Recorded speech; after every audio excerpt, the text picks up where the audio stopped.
Good morning. It's also my first time in South Sudan, and the whole of Sudan actually.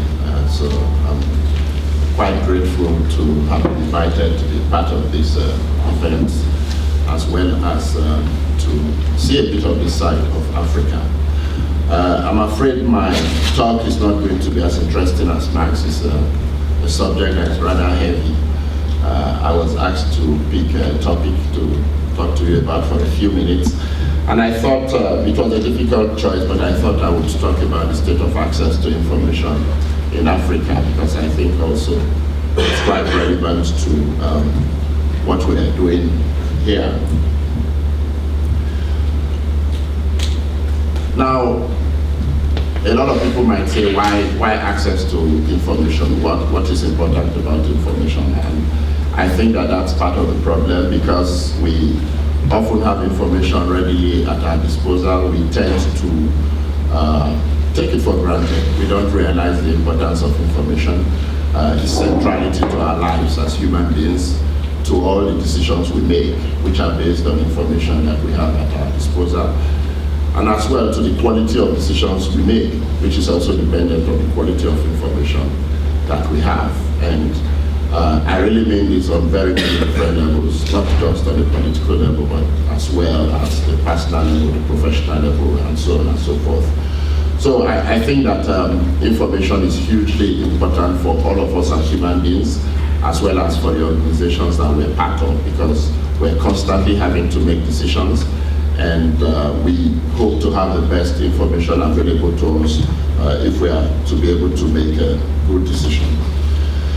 Now, access to information laws are important tools that enable people to have information with which they need to make these different decisions, do a lot of other things, and generally enjoy a right of access to information, which, by the way, is now widely accepted around the world as a fundamental human right, which is established under international law. And broadly, access to information laws place a duty on governments and, in some cases, private entities to provide information to people, usually citizens, but in some cases more broadly to the wider society, regardless of citizenship. So it's a process through which we can facilitate transparency and accountability in governance. But when you look at Africa, although in the last 2-3 years there have been a lot of dramatic improvements made in the state of access to information, still Africa lags behind all other regions of the world in terms of the enjoyment of the right of access to information. If you look at the percentages, looking at the number of countries and looking at the size, Africa has fewer national access to information laws than other regions. This is a picture of access to information around the world. It's not quite up to date, it's from 2011, so it's about a year old. A few countries are missing. When you look at this picture, the very dark green portions are countries where you have full access to information laws in operation. Then the light green portions are where you have regulations that facilitate access to information. The yellow portions are countries where you have ongoing discussions about draft laws and draft bills on access to information. And the white portions are where there's no talk at all about a legal right of access to information. So if you look at Africa, this is one area where we are very transparent. We are the lightest continent in the universe. So I don't know whether that's a good thing, but this is the picture of the state of access to information in the world. In the last 2 years, the number of countries that have access to information laws in Africa doubled from 5 to 10.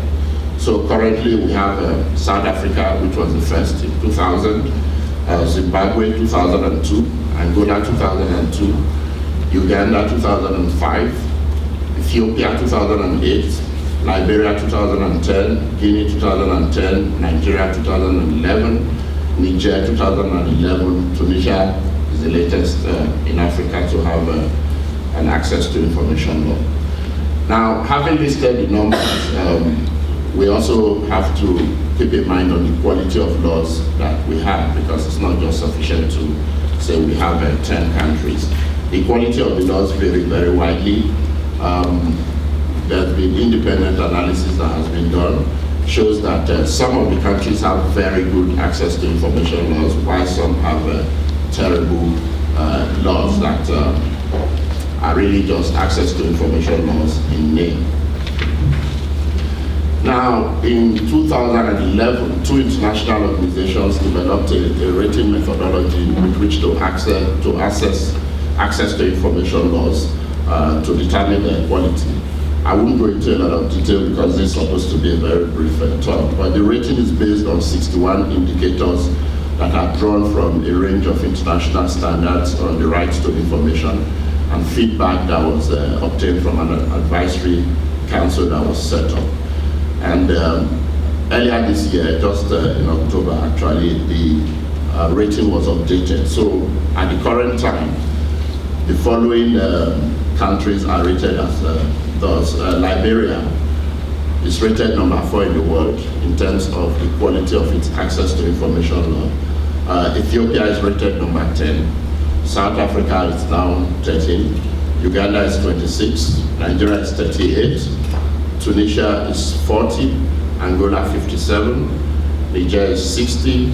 Zimbabwe 62. And Guinea is 76. So just in order of ranking, out of the 93 countries around the world that currently have national access to information law.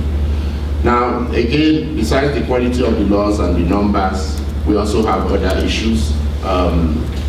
One of them is the challenge of implementation.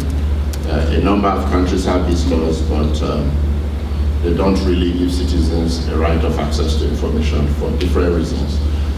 Zimbabwe's Access to Information and Protection of Privacy Act has been extremely problematic because it contains very repressive provisions. So in the end, we really think that it suppresses the free flow of information. Uganda's law was passed in April 2005 and was supposed to have come into force within 6 months.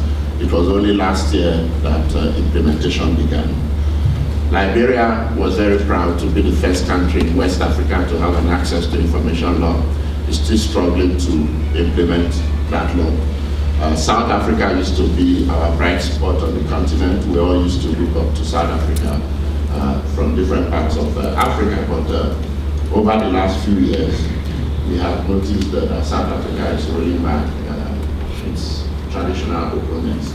And the country is now in the process of passing the protection of right of information bill, which a lot of people call the secrecy bill, which many South Africans say will clearly undermine the right of access to information on their own law. Happily, at the regional level, I think there's been a lot of good things that have happened. The right of access to information has been recognized either expressly or impliedly by several instruments on the continent. The first, of course, was the African Charter on Human and People's Rights, which was adopted by the now defunct Organization of African Unity in 1981. Article 9 of that, which I'm sure a lot of you are familiar with, only gives a very weak guarantee of the right of access to information by saying that every individual shall have the right to receive information. It was clearly very weak. And in an effort to strengthen that provision, the African Commission on Human and People's Rights later adopted the Declaration of Principles on Freedom of Expression in Africa. And it contains a number of provisions. I think this summarizes the thrust of that instrument. It says in Article 4, public bodies hold information not for themselves, but as custodians of the public good. And everyone has the right to access this information, subject only to clearly defined rules established by law. So at that time, and from that period, we started to have a progressive look at access to information. In 2003, the African Union adopted the Convention on Preventing and Combating Corruption. Again, Article 9 of that provided that each state party shall adopt such legislative and other measures to give effect to the right of access to any information that is required to assist in the fight against corruption and related offenses. In 2006, the AU again adopted the Youth Charter, the African Youth Charter, which provides in Article 4.2, every young person shall have the freedom to seek, receive, and disseminate information and ideas of all kinds, either orally, in writing, in print, in the form of art, or through any media of the young person's choice, subject to the restrictions as are prescribed by law. There were other provisions also that essentially promoted the right of access to information within that charter. In 2007, the AU adopted the African Charter of Democracy, Elections and Governance, again a very progressive instrument, and Article 2, Sub 10 has the following provision as part of the objectives of that instrument: to promote the establishment of the necessary conditions to foster citizen participation, transparency, access to information, freedom of the press, and accountability in the management of public affairs. It went on to say in Article 19.2 that each state party shall guarantee the conditions of security, free access to information, non-interference, freedom of movement, and full cooperation with the electoral observer mission. There are a few more, I'll just try and go through them very quickly. The next one was adopted in 2009, the African Charter on Statistics, which also contains very many broad references to the public's right of access to information. Some of these principles are Principle 1, 4, and 5 of that charter. And in particular, Principle 1 states that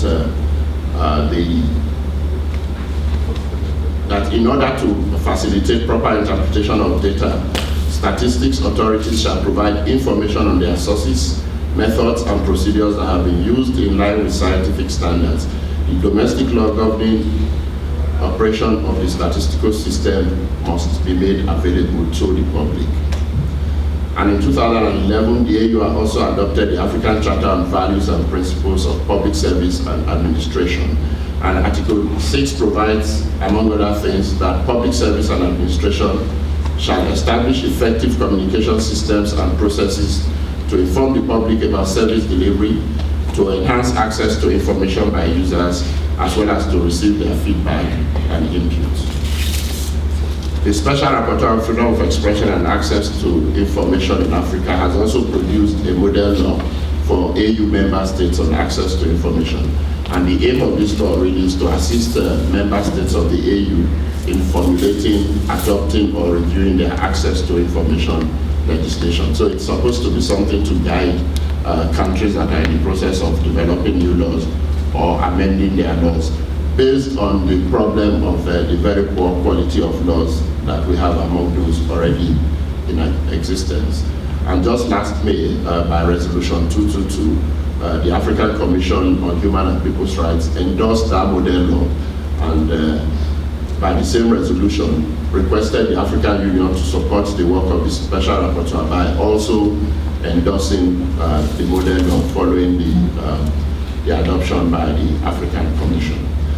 And then finally, the African Platform on Access to Information was an initiative that was started in 2009 as part of a process of kind of rejigging Africa's very poor showing in the area of access to information. In September 2011, it adopted what is called the Pan-African Platform on Access to Information, with a number of very strong provisions to promote the right of access to information on the African continent and beyond. The ultimate goal of this instrument is that it should be the basis for a legally binding instrument on access to information in Africa, which would mean that even countries that do not have national laws would have to implement access to information provisions based on this instrument. So in conclusion, it's fair to say that there are a lot of instruments at the continental level that enable and recognize the right of access to information. What remains to be done is a lot of work at the national level to get more countries to adopt such laws and to give effect to them. And I think that media communities and civil society communities need to be vigilant to ensure that such laws, wherever they exist, are adopted. And this is also the challenge I would place on colleagues in South Sudan to work towards this process, because otherwise, we really, as media practitioners, would be beggars for information if you do not have an instrument that gives you a legal right